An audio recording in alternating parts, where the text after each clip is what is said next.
اللهم صل وسلم وبارك على سيدنا محمد وعلى آله وصحبه أجمعين. أول حاجة يا جماعة أنا بعتذر جدا جدا على الصوت، واخدة شوية برد شوية. دلوقتي هنعمل ايه طريقة الكبد والقوانص مع بعض. كان عندي كده طبعا كيس كده كبد وقوانص في قلب الفريزر.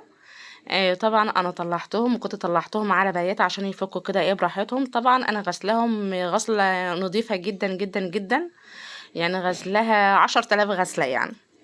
ونقعها طبعا بليمون بخل بملح برضو. يعني قبل ما احطها بالفريزر كنت انا ايه عملت ده كله، يعني كنت غسلها غسلة نظيفة يعني. طبعا يا جماعة احنا جبنا صينيتين عندنا ايا كان. انا بحب اعمل الكبد لواحدة والقوانص لواحدة وبعدين نضيفهم الاتنين مع بعض، عشان طبعا الجماعة اللي بيقولوا القوانص لما بتتعمل مع الكبدة متستواش زي الكبدة، هي فعلا الكبدة بتستوي الاول عشان هي ايه بتبقى ايه رقيقة شوية. طبعا جبنا اللي بتاع صينية معانا، حطينا فيها معلقة سمنة ايا كان عندك، سمنة بلدي ايا كان عندك. وفي الصينية التانية نفس النظام برضو معلقة سمنة. طبعا انا يعني انا قطعت الكبده، لو الكبده عندك كبيره يعني الواحده عندك لو كبيره قطعيها ايه حتتين او 3 حتت، يعني ايه زي ما انت عايزه. انا مقطعاه يعني ايه حتتين كده زي ما انتوا شايفين كده في اول الفيديو. والقوانص مقطعاها 3 حتت، يعني القوانص مقطعاها 3 حتت ومصغراها شويه عن الكبده يعني. طبعا احنا حطيناها هي نسيبها بقى ايه تتشوح مع بعض، يعني ايه يا دوبك بس ايه تنزي يعني المية اللي فيها، يعني تنشف من المية اللي فيها خالص، تنشف من المية اللي فيها. يعني ما تقلبيش كتير في الكبدة، يا دوبك ايه تقلبتين بس كده وسيبيها مع نفسها وايديك على طول مع القوانص، علشان الكبدة طبعا ما بتستحملش اي حاجة وممكن تتهرى معاكي. خليكي في القوانص وسيبي الكبدة ايه تاخد وتدي كده ايه مع بعض.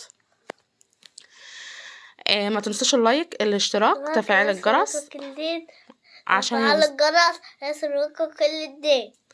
احنا حطينا دلوقتي على القوانص فلفل اسود.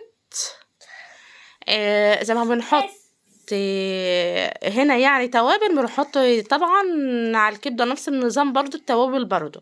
يعني هنا حطينا فلفل اسود، يعني هنا يعني انا بحب الفلفل الاسود شويه يعني بكتر فيها يعني وكده. وبنقلب تقليبه، اسكتي يا مازن، تقليبه كده مع بعض.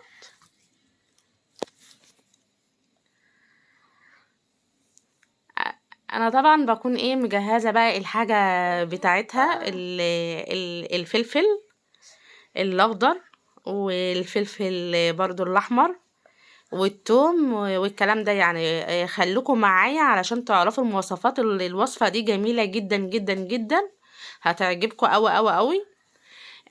جبنا 6 فصوص توم او 7، كتري زي ما انت عايزه، ما انتش حابه برضو ايه ده حاجه براحتك انت. دقها في الهون، مش دقها مش عاملاها في الكبه، دقها في الهون. حطيت نص معلقه هنا ونص معلقه هنا، يعني انا حطيت يعني انا قسمتها نص معلقه هنا ونص معلقه هنا وتقلبي. راحة التوم بصراحة لما بتعمليها في الهون بتبقى جميلة جدا جدا، عن ما تبقى تعملها في الكبة بتبقى حتت صغيرة كده. لا امال الهون بيجيبها لك يعني ايه على اخرها يعني. ايدنا فيها على طول، انا سايبه الكبده يعني ما باجيش ناحيتها شويه عشان هي إيه يعني ايه ما بتاخدش سوا كتير، انا سايباها على ما تنشف بس ايه من الميه بتاعتها، انا ما زودتش ميه ولا حطيت اي حاجه فيها، دي اللي يعني دي الميه اللي نازله منها. والقوانص برضو ما فيش نفس النظام، هي بدأ برضو اللي هي تنشف، دي بس اللي عامل منها دي السمنه اللي انا حطاها. دي السمنة اللي انا حطها والكبدة سايباها مع نفسها خالص، يعني الكبدة انا سايباها مع نفسها ما بتجيش ناحيتها اي توابل، بحطها هنا بحطها هنا واسيبها تاخد وتدي مع بعض على ما تنشف. ونحط طبعا بكون انا مجهزة الفلفل الاخضر والبصل بكون برضو مقطعاه حتت برضو صغيره برضو شرايح كده. خليكم معايا عشان تشوفوا يعني انا حبيت اللي انا اعمل لكم الوصفه من اولها لاخرها، من اولها لاخرها. في ناس طبعا بتعمل في صينيه واحده والاتنين مع بعض، بس الناس اللي قالت لي القوانص بتبقى نيه والكبده هي اللي بتستوي، انا حبيت اعمل دي الواحده ودي الواحده عشان هم طلبوا مني كده.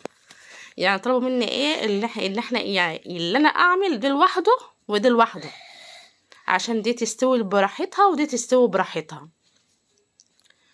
يعني دي تستوي براحتها ودي يعني ايه زي ما انتوا ايه عايزين يعني. طبعا دي 3-4 بصلات على حسب الكمية الكبد والقوانص اللي انت هتعمليها، مقطعاها شرايح صغيرة كده زي ما انتوا شايفين. بنقلب، انا سايبة الكبد تاخد وتدي مع بعض. انا حطيت البصل فقط لا غير على القوانص زي ما بتسموها عندكم، في ناس بتسميها القنصة، احنا هنا بنسميها عندنا القوانص عادي. كل بلد بقى ولها سلوة بقى. دي فلفل اخضر مقطعاها برضو شرايح برضو كده، يعني قرنين كده او 3 زي ما تحبي يعني حط زي ما تحبي. بس يا مازن بنقلب طبعا كده مع بعض زي ما انتوا شايفين كده قلبنا. هي كده الكبده هي قربت اللي هي تنشف خالص، انا سايباها برضو تاخد وتدي مع بعض. هي يعتبر اللي هي استوت، والقوانص برضو هي يعتبر برضو اللي هي ايه استوت يعني وكده تمام. خليكم معايا يعني الوصفة ديت جميلة جدا جدا وبصراحة يعني كفاية الريحة اللي هي طالعة منها. انا حطيت دلوقتي نص معلقة ملح، دي بقى البهارات بتاعتها، نص معلقة ملح، حبة قرفة ناعمة. القرفة الناعمة يا جماعة مع الكبد والقوانص جميلة جدا جدا جدا. دي بابريكا، حبة بابريكا، ونقلبهم كده ايه مع بعض. طبعا انا ما حطيتش اي حاجة على الكبد، عشان الكبد طبعا لما هي تستوي هي يعتبر اللي هي استوت، لما هي تنشف خالص هنحطها على القوانص او القنصة مهما يكون انتوا يعني ايه بتسموها يعني عندكم.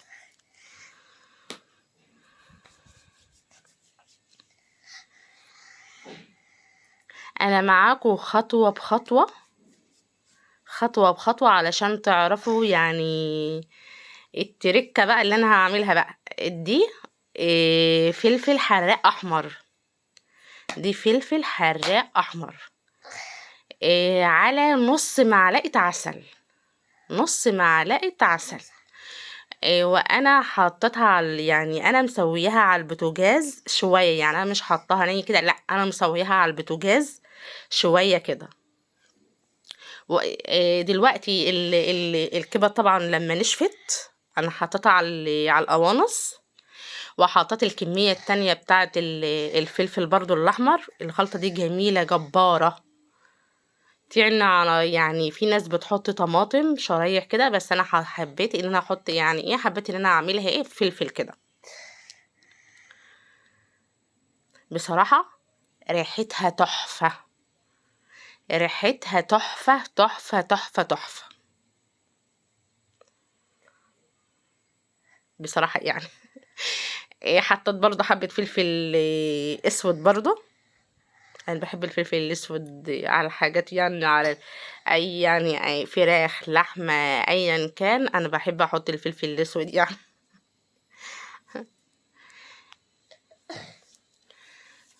وبنقلب طبعا مع بعض.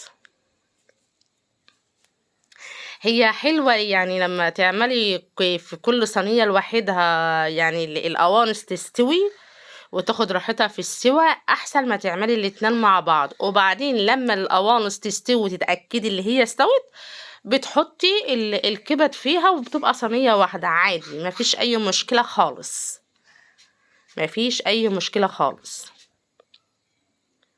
لايك، اعملوا اشتراك، يوصلكوا كل جديد، وعلى الجرس يوصلكوا كل جديد. وهي كده الأكلة كده هي كده تمام، وكده هي يعتبر استوت.